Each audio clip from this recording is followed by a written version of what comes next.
I think we've firmly established in this so far short episode that once you get in the fastener industry, it's not that easy to get out. Joining us now is a guy who I think would completely agree with that, but we were never really in fear that he'd left for good. Don Shan, welcome back to Fully Threaded. Hey, Eric, how are you? It's like quicksand, Eric. You never really get out of it. You kind of play around with it, but you never really get out of it. Yeah. In a good way, though, you mean, right? Yes, in a good way, for the most part. Well, for folks who missed episode, 138 back in November of 2018, it was entitled The Outsiders. That was the last time you appeared on the podcast. You're a fixture in the Cleveland area fastener world, as well as the industry at large, and you've been kind of in the background for a while. You got a new thing going now, but how you been? I've been well. I've been playing around doing some consulting work. Never really left. You get a little bored with free time, so I never really left, or the fastener industry really never left my heart. So there's a pun on it after a heart attack, but it's something that gets into you, and I enjoy it. So opportunities within the industry, as everything melted down, as you had quietly said, gave a chance for Shan Fastener to maybe give people another option on what they do on their secondaries, and especially their special made to print items, which is a perfect fit for me. Right, and you cut right to the chase. You've got a new thing going. You're calling it Shan Fastener, and we'll be talking a little bit more about that. I know you've caught a lot of people's attention already, and that was always one of the reasons I enjoyed talking to you, Don, because you always had really deep connections into the industry, and you always kind of knew things that a lot of people didn't. I think that's going to position you well as you set out on this. But before we get into the ins and outs of what you're exactly doing these days, how do you read the industry? I mean, so much is going on. It's so tumultuous. You're so plugged in. What are you seeing? Look, for me, the outside, for the last while, on the outside looking in, seems to be an awful lot of smaller distributors being eaten up, a lot of consolidation, and put that into the disturbances in the supply chain, and the challenges are many. So it's bigger distributors eating up the smaller distributors, and with supply chain disruption, and that will not last forever, but it's going to be probably a couple years, the way I look at it, before that slows down a little bit. So the challenges are always there, but material flow is going to be the big issue at this point. Do you have any particular insights into any specific sectors that might be of interest to listeners? Every industry across the country is affected by this supply chain. It's just bad all the way around. I mean, it would make domestic suppliers, that's the other thing, everybody's really extremely busy, or they should be extremely busy. And capacity with domestic manufacturers is probably an issue at some point. Some of them have so much business that they can't gather on new business. Makes it a little bit tougher for guys like me to get any audience because they're so busy. So it's a little frustrating there. And then another frustrating part about the industry per se is trying to find enough material. Your big importers will not sell you their entire. They're trying to support the industry and all distributors, not just the big players. And in doing that, there's shortages of just A items. I'm not a lot heavy into A items, but in the secondary process world, we do take a lot of the A items and have them coated or patched or reworked. And in them instances, there's shortages all the time. So for a big distributor who has national account contracts that they have to fulfill specific needs with quantities, certain quantities, they're finding it hard to maintain that just in the A items. And that's frustrating. You push that on to the smaller B and C items, and they don't get nearly attention that they're spending their time trying to just keep supply chains filled. Makes it a little tough for them guys. I don't know if I'd be comfortable with a OEM contract right now with set pricing, especially that have to commit to for any length of time because of how crazy the numbers are going right now. Right. Well, we've been talking about supply chain challenges for, geez, seems like forever now. Yeah, right. Although it's probably been closer to about, 2 years since it got really scary. Yes. And everybody's dealing with it, and everybody's dealing with the consolidation as well. But then there's guys like you who are starting up new things, and there are other small and mid-sized operators out there, and they're most of the fully threaded radio audience, let's face it. So obviously you see opportunities out there too, and you're a person who's always thinking. Matter of fact, that's, I think, one of your monikers of your new enterprise, Shan Fastener, the Fastener think tank. So what are you thinking in terms of places where there are opportunities for small and mid-sized distributors? There's more opportunity now than there was 5 years ago, per se. Especially COVID changed everything, obviously.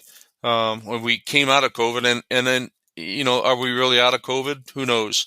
I saw just here recently that Philly was the first major city that came back and put the mask mandate back on. I thought the country was opening up to a point where we can get into business as usual.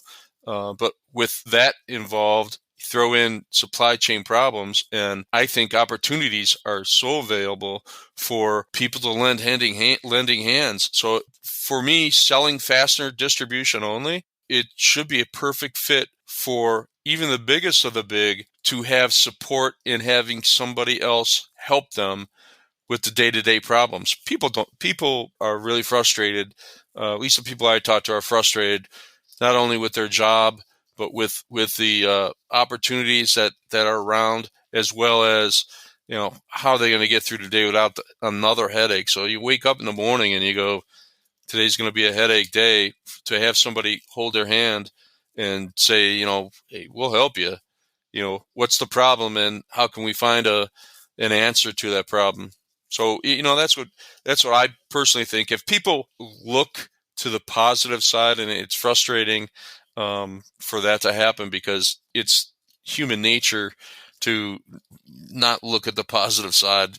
People that do can see opportunities left and right on the street that they maybe not see. So, if I look at it, people don't realize that if you use kindness, empathy, consideration, graciousness, humility, things of that, the alpha traits of sustained business success, that's the key. And there's not enough of that in this industry, to be quite honest with you. Well said, Don.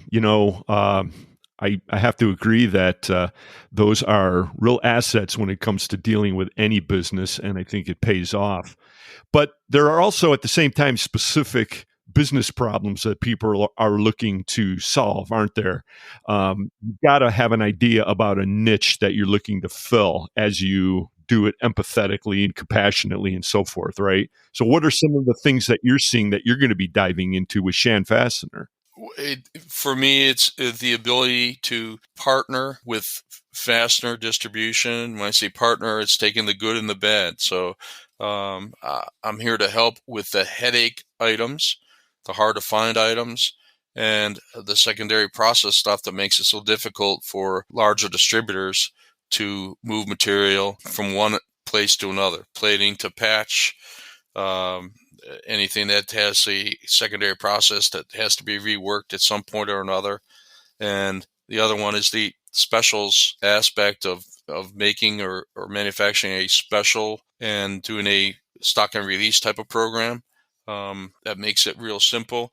If you get into it, most of the large distributors obviously have large contractual contracts with huge OEMs that 80% of the material that they support in a VMI type of program is easily done. The other 20% that become more of a pain for them are perfect for me because we could take that 20% of the material, and with the right communication between both companies, you can get usage reports and they don't have to carry the inventory. We put the inventory on our shelves and we get to a point where they can control that 20% of a VMI stock and release without any headaches because we'll do all the secondary work, and then all you got to do is call and send specific amounts per month that keep bins open, clear, and everybody's happy. The hardest part through all this is the communication process with each distributor. And again, the fastener distributor has the same frustrations that I would have in talking to them. If you can give me some usages, we can make this thing work flawlessly. And they, I'm sure, talk to the OEM, whoever that may be, and ask for them same type of information. The more information and the more clarity we have in what everybody needs to be successful, the better off we're going to be. And to be a partner in that, and partnering is the really key. I don't think I have interest for somebody that's looking just to get out of trouble or has a one-time buy. I'm looking for distributors that want a partner that will help them in the headache portion of their business. And we both grow as a company. We both support the OEMs that they have, and we'd have stock on hand. Most of the stuff we'd be stocking will be stuff that is specific to their customer, not so much that I can resell to anybody else. It's going to be specific to their customer, and it's going to lend support so they can do the bigger items that they need to take care of. And all the littleness I can take care of, or as a team we could work together and make sure that any outages do not happen. So secondary services, supply chain benefits, and the think tank advantage is basically give me your special. Let's find a way to make this work. If it needs tweaking engineering wise to turn it into maybe a more standard process to save some money. If it's a part that is screw machined and we can get it to the point where we can head the part in a heading process, that's going to save this oceans of money. And having been doing this for the majority of my life, I've run into all of them situations where we can definitely be a supplier that would help in the experience and an extension of a purchasing department and lean on the experiences and the services that we provide, especially with the younger people, especially with the guys that have been here or been in the industry, which is always been a problem, is experience in this industry for sure. Right. To have an extension of your purchasing department and be able to deal with people that have been there before, that's invaluable if you ask me. A lot of people listening know very well that you were a driving force behind Solution Industries, and you did a lot of thinking there, of course, and you learned a lot there. And I'm hearing some echoes of Solution Industries in your outline for Shan Fastener. There's no denying that, but you're actually, sounds like, taking it a little bit back to its roots, but also making a few steps forward and plugging it into current conditions. Is that a fair assessment? Fair assessment. When we started Solution, we did things we had to do because that was the only thing we could do at that point. So the experience of having creating that company, the experience of that, we don't make the same mistakes at the beginning, and we know exactly what Shan Fastener will know exactly which way to go out of the gate, and not having to carry on some of the early items that we had to do when we were a young Solution team. I miss some people at Solution, but just put that on record. They were friends and colleagues of mine that I enjoyed working with. Don't talk to many of them at all, but a few of them still stay in touch. But I miss them, and we did a bang-up job there. And I'm going to do that now. So I'll give you my one superpower, though. What's that? So learning how to remain calm when you're disrespected is a true superpower. So there. Ooh, yeah, good one, Don. Well, like every place in business, we have that in droves, but it's definitely an excellent skill to cultivate that. You hear that, all you young folks out there? Yeah, there you go. No such thing as getting triggered when you're actually doing business. Yep. Unless you want to go out of business. Yeah, there you go. Fast. Well, good for you for having that kind of an attitude, Don, and it's been no mystery to me. There are those moments in time, and you develop a situational awareness to recognize them where everything is clicking, and then those moments they pass by and they're gone and they never come back, and we can look back on them. So you've had an opportunity to see what's happened with both with the solution and in the industry. You're back now. I should mention that the website is shanfastener.com. Good to see that, Don.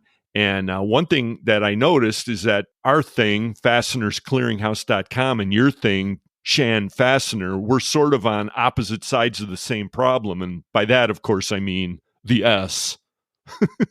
Yeah, the dreaded S. We got the S problem, man. We've got an S problem, but you've got your own. I guarantee you people are going to be punching in shanfasteners.com, but that's wrong, no, isn't it? It happens all the time, literally all the time. And when you spell it out to them, you literally almost have to tell them there's no S at the end. Now, my advice to you, and I wish I would have learned this way back when, but we 100% would have gotten Fastener Clearinghouse and fastenersclearinghouse.com and then redirected them both to the same place. But did we do that? No. No, yeah. Well, there's another one of them. You learn all the time. I'm telling you, Don, get out there and grab that domain right now. Yeah, that's one thing you will always understand is no matter how old you are, no matter how long you've been in this industry, if you are not learning something almost every single day, whether it be a personality trait or a comment, or for that matter, just materials or the different products that come up, there's always something to learn, especially with the younger folks. Don't get discouraged because it takes a long time. And when it's all said and done, you're still not done learning. That's actually what makes it fun. That's true. And from the outside, it seems so simple, but it isn't. Yeah, doesn't it? Yeah, you're right there, too. Well, let's put a little bit of a better focus on this still, Don. You're obviously based here in the Cleveland, Ohio area. What initially is going to be your focus geographically? How are you going to build this thing? I will rep out the country. I'll get some reps in some specific areas. Most of the business is in the Midwest, so anything east of the Mississippi, obviously. So Detroit, Chicago, Cleveland are all huge areas. There is some work I'll do in the New England state areas. I'll get down south a little bit. We had a really hard time for doing some things for some reason. It's hard if you get in the Texas area, it's a little bit more difficult, but we did do some business there that I'll tinker with a little bit. But right out of the gate, the Midwest area and the larger distributors in that specific area, and we'll go from there. We'll grow it with reps. We'll do some work. We'll do some, I'm on your show, which that will get me a big blast. Oh, yeah. Your ratings are up, I hear. The blowtorch. Yeah, the blowtorch. So that will work. You'll see me bouncing around on LinkedIn and the regional shows. And you're going to the social too, aren't you? I'm going to the social. Yes, I'll be there. Yeah, we've missed you the last few years. Yeah, well, I told you that one time when I had my heart attack, you were kind enough to reach out to me, which thank you very much. And you said, I had my gown on, and you said that you could finally go to the Vegas show and tell everybody to kiss your ass. Was that me? Yeah, that was you that said that. And I went, that was a funny comment. Well, thanks for reminding me of that one, Don. Well, I'm glad that you made it through that ordeal, Yes. You got the heart to do it, and you did it, and you're back, and it's good to hear you, good to see you. It will be good to see you at the social, and I'm expecting some big deal announcements coming further to what you were saying a few moments ago. We'll leave that where that sits, and we'll just say again, it's Don Shan of Shan Fastener. This time the S is at the beginning, and the S is for Shan. Yeah, there you go, buddy. Got an email address? Yeah, don@shanfastener.com. No S on the end. What could be easier? Yeah, exactly. Grab that other domain, though, Don. Yeah, well, I think I'll do that. Good to talk to you. We'll see you in the near future. Okay, buddy. Thank you. Don Shan, everybody. And we'll be back in just a moment with more Fully Threaded Radio.